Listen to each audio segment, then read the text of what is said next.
Good morning. Morning and welcome back to the One Celtic Fans View this fine Sunday morning, Sunday the 21st of June.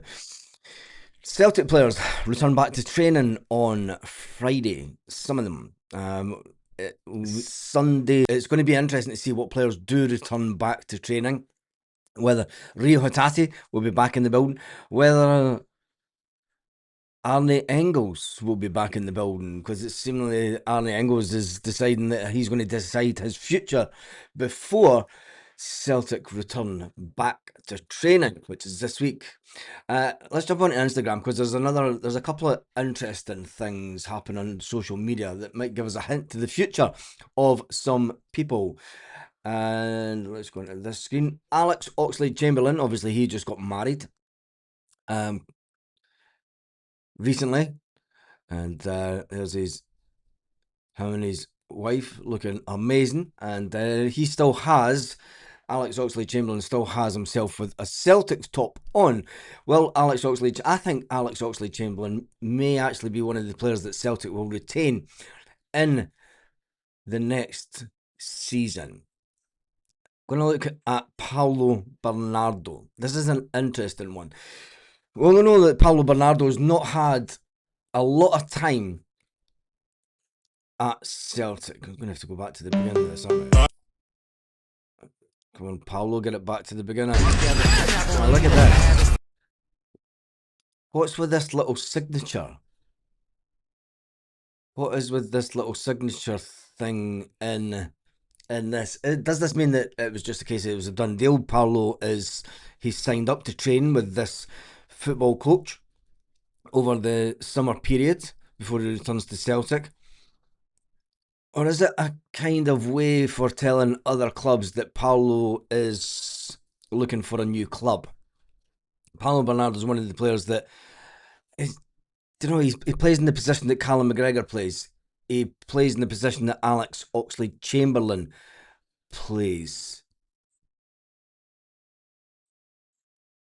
It's going to be interesting to see what happens with Paulo Bernardo over the next couple of weeks. Because he's not had the game time, and I think that there is a good player in there. I mean, you're not the Portugal under-21 captain if you're not a good player. And it could be Paulo Bernardo could be one of these players that Celtic have ruined again. There's many of them over the years, and they end up going away and having fantastic careers. You know, some people might say, like Paulo Bernardo, if he was good enough, he would be playing in front of Callum McGregor. I don't think that's the case. When you've got Callum McGregor's the captain, there's a hierarchy kind of kicks in. You could say that he should have been ahead of Alex Oxlade-Chamberlain. If he was that good, Celtic wouldn't have went out and brought in Alex Oxlade-Chamberlain. It's a big decision that the player's going to have to make. Obviously, if he's not getting played, he can go and say to his agent, just like to tell the club, I want a move. There was a comment said that Celtic hold the contracts, they will decide. Yeah, it's all fine and well saying that, players have a contract and Celtic will decide when they're sold. But a player can manipulate a move if he wants to. It's been done over the years. And I think if Paulo Bernardo does want away, I don't think there's many Celtic fans could be really... I don't think there's many Celtic fans who could be upset if Paulo has to get away, because he's not had the game time. But anyway, Kidkeeper says he's as good as the Ox and Kalmack. I think he is. Without Paulo Bernardo, we would never have won the Scottish Cup that season when he was in on loan. It was Paulo Bernardo and Adam Maeda. Crazy. It was Paulo Bernardo and Adam Maeda that won us the Scottish Cup. If it wasn't for Paulo Bernardo running the show in midfield that day, in the second half when he came on, Celtic wouldn't have won the Scottish Cup that day. But it is what it is. Anyway, that is Paulo Bernardo in training before he comes back to Celtic. And a training facility, I believe, in Holland. And there does seem to be other players there, trying to get him up to peak performance. Peak performance before he comes back to Celtic, or is it peak performance to just... And then it was on a picture of his holidays when he was on holidays with his missus. Right, let's jump back up to here. See Adam Montgomery with his missus. And Bruni. Bruni. If it helps you, I can't grow a beard. So, like, my bad. Pulled you all in. I shaved my head when I was 19, 20 in my mate's house. That was it. I quite enjoyed it. I didn't have to use shampoo, I didn't have to use a hairdryer, I didn't have to use a towel on it. I grew it back during COVID. It was my kids. One of them asked me one day during COVID, Dad, can you grow your hair? I was like, that's a right good question. I don't know if I can grow my hair. 2-3 months goes, I start to get this tennis ball kind of look. Eventually, that's about 9 months into COVID, I've got long dark hair. Didn't know it was going to grow back, but when it did, lucky enough, it was still there. Some people good for Bruni. Probably end up shaving their hair for a while and it never grows back. Just for the feel of it. Let's move on to Celtic, the Transmit Festival. There we go. Sirachi. Sirachi is another player. Sirachi was a player that was on loan at Celtic. And he's wee Doug 12 hours ago. But Sirachi has still got himself in a Celtic top. If the player, we all know that the player is not wanted to buy his own club. So is there a deal to be done by Celtic with Sirachi? It's interesting. Let's hope. I think that will be one that a lot of Celtic fans will want to get done, and I think Celtic will want to get the Sirachi one done as well, because he's a great player to have as a backup. His little dog. We'll move on to that, and who else have we got? Alex Oxlade-Chamberlain, and his stories. He's just advertising some. Maeda. God, remember him? He's even out training somewhere nice and hot by the looks of it. And then there's Austin Trusty. Austin Trusty with his kid at the game. A big set of headphones on. Austin Trusty at the World Cup, so he won't be back next Friday. And it'll be interesting to see what happens with Austin Trusty and all the other players that are at the World Cup. So let's dive into some of the comments this morning. There is a little bit of other Celtic news out there. Arne Engels supposedly want to make a decision on his future before he returns to pre-season. You remember that Arne Engels is a player that there was a big bid come in for, 25 million. Celtic knocked it back. It'll be interesting to see if another bid comes in from anyone. And I think if Celtic were looking to sell any players, they have to let it be known that they're not 2 or 3 days before the end of the transfer window is no good to Celtic. No good whatsoever. If these players are attracting interest, Celtic have to speak to the clubs that are supposedly in interest. I mean, I know that they have to wait till an offer comes in, but Celtic can come out and say the player's either for sale, let it be known that the player's for sale, or Celtic can come out and say, we're not selling. It's just, do you know, the speculation. Celtic can knock down a lot of speculation straight away if they wanted to, but they don't. They'll leave it until the end of the transfer window, and let's just hope that it's not the way that normal transfer windows goes. Here in the club, we'll be looking at Sirachi deal as soon as possible due to the injury to KT. Big Rab. Kieran Tierney did not get injured. He had cramp. Let's just put that out there. The Scotland manager came out, I said this in the video yesterday, he wasn't injured. He got cramp during the game, and that's why he was taken off. But anyway, so that's how silly rumours start. I'm going to say we should start building a team around Arne Engels. Yeah, I think I've got a funny feeling that if Celtic do go down the road, Celtic never sell 2 big players in one season. They're not going to get the top money that they would wish for Dyson Maeda. If they sell Benji Negrin, could be the fact that Celtic will say, to Arne Engels, like, you're not going anywhere. As simple as that.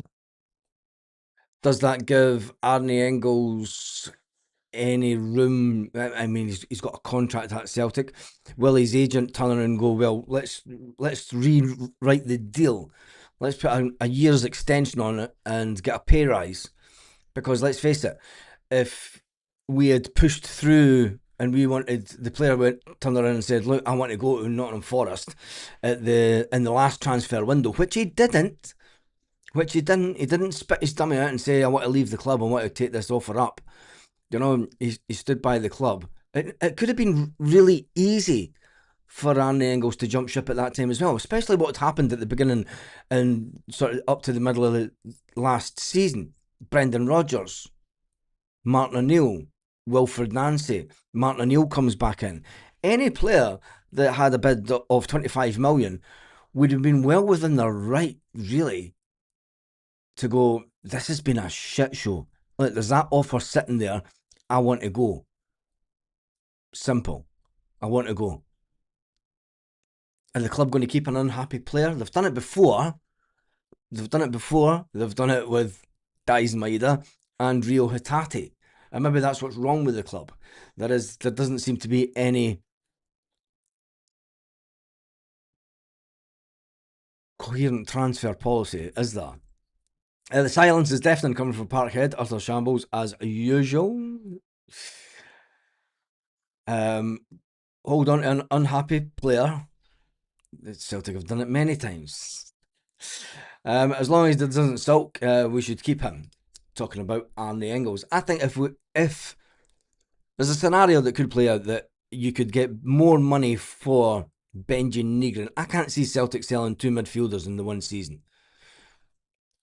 That would leave you with Alex Oxlade-Chamberlain and an aging midfield. Don't usually look at transfer speculation guff as usual. They're all at it. Some of the stuff that's out there I just won't even read on this channel because there is a lot of guff. Maeda and Arne won us the title, give them new deals until both of them love playing under Martin O'Neill. I think that the Daizen Maeda one's completely different. Daizen's been at the club for 5 years now? I think for any player that has come in from a different country and at the age that Daizen Maeda is, he knows that this is his last big contract. And I don't think that Celtic can fulfil his ambition. He's been quite loyal to Celtic. I don't think that he can fill his ambition on a week-to-week basis. If they get into the Champions League, yes, you could say that, well, he's going to be playing at the highest possible level in Europe. But you want to test yourself against the best players. And let's be honest, whilst Scottish football is a fantastic league from a Scottish fan's perspective, the quality on show week in, week out, the standard of the football that Daizen's playing against, does it really motivate you to want to stay a little bit longer? I think that there's 5 years would be more. If it was me, I'd be looking to try something else. You know, we always look at things and we look at players and we look at contracts and we look at it through your green tinted specs. Why would anyone want to leave Celtic? Well, for all the reasons that I said, you know, that clubs, players want to try as many different cultures. Once they hang up their boots, players, you know, they're way back to their country and you want to try and experience as much as you can through your football career. Different cultures, you know, different leagues, different styles of football. Try and get to the highest level possible. And I think that Daizen will get his wish this year and he'll be gone. The board don't listen to outside forces. I think it's good that Celtic turned down the first offer because they decided to sell him during to attract bigger clubs to snatch him. They've not turned down any offer yet. I mean, there was 3 offers in the last transfer window for. Oh, happy Father's Day to all the dads out there. Just put that out there. Dad, if you're not be watching, you'll be lying sleeping this time of day. Well, I've been up late last night. Happy birthday to my old man. I'll give him a phone. Let's jump into something else. Daizen wants shot. He wants a shot in one of the big leagues. Yes, he does that. Agreed. Maeda needs to freshen up his football life. He's done his bit for Celtic. And I think as well, from a Dyson Maeda perspective, when you look at the quality of the team that was under Ange Postecoglou, Jota at his prime, the whole team was littered with players that were hungry to be at Celtic, hungry to win. Once you've been at a club for a certain amount of time, and when you start bringing in a lower quality player, look at all the loan players that came in last season. I mean, the Dyson Maeda's bound to be walking about the training pitch going, yeah, they're good, but they're not. They're not here for the long term. Does that have an effect? I would say yes. It has an effect on the player. Listen, the rumours, it was alleged that Callum McGregor said that, Celtic need to meet his ambition in the summer. And Martin O'Neill said, is that what he said? Was it? Did he? Who does Callum McGregor think he is? Callum McGregor's just a player. Just like any other player. So anyway, it's going to be an interesting summer, isn't it? He's Japanese and it's all about self-improvement in his culture. Yes. And what is the word for self-improvement and continuous improvement in Japanese? It's kaizen. There we go. Something that I learned during my educational days doing a diploma in production and inventory management. Very long time ago. It's when production and manufacturing in Scotland was still a thing. Not now, is it?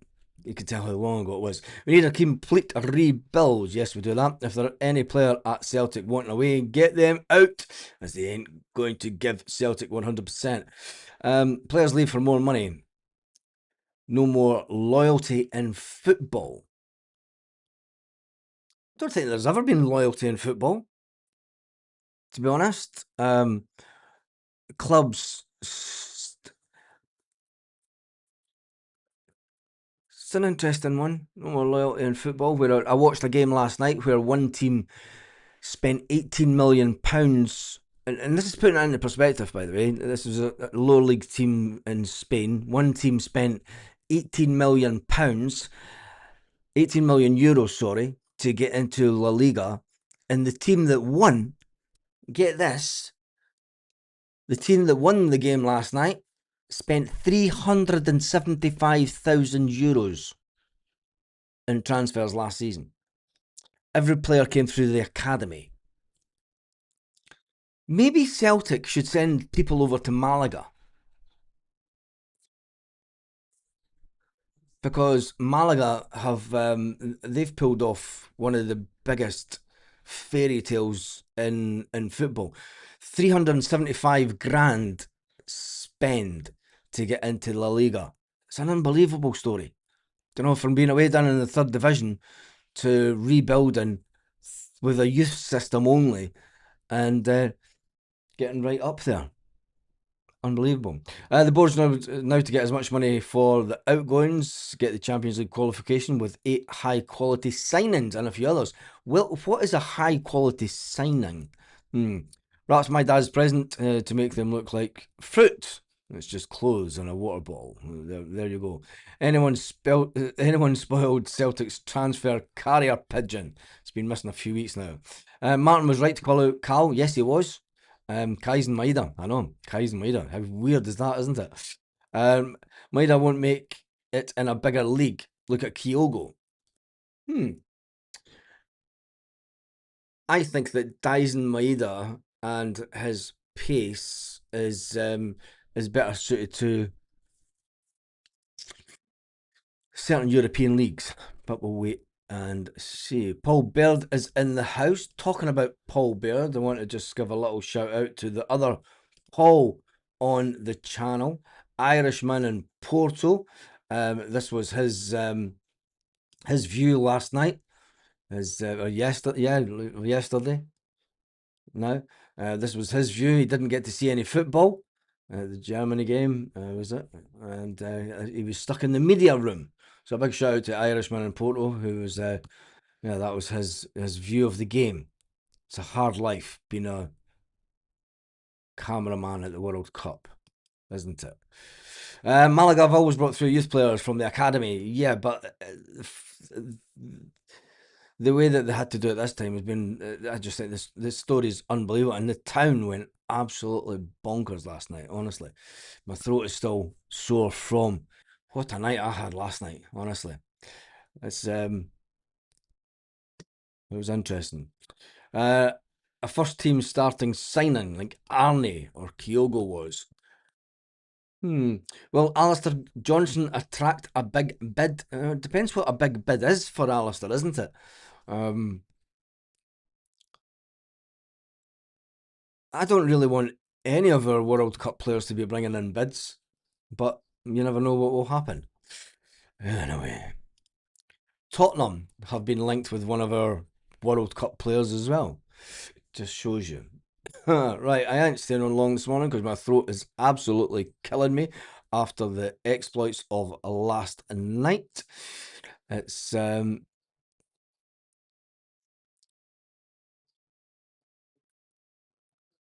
Celtic trio suffer mixed emotion. Yeah, I've not even looked at anything World Cup last night.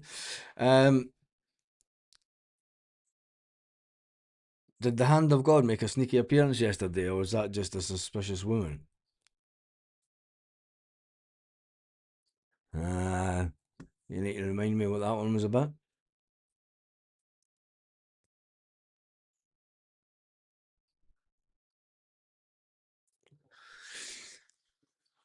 Oh, right, anyway, right, that's me done and dusted for this morning. There's not a lot of Celtic news. It's all about looking forward to what's going to happen. It's going to be a massive week for Celtic, and as they will definitely not be high quality signings at Celtic. Remember, who your board is for any signings will be loan and bargain basement played as always.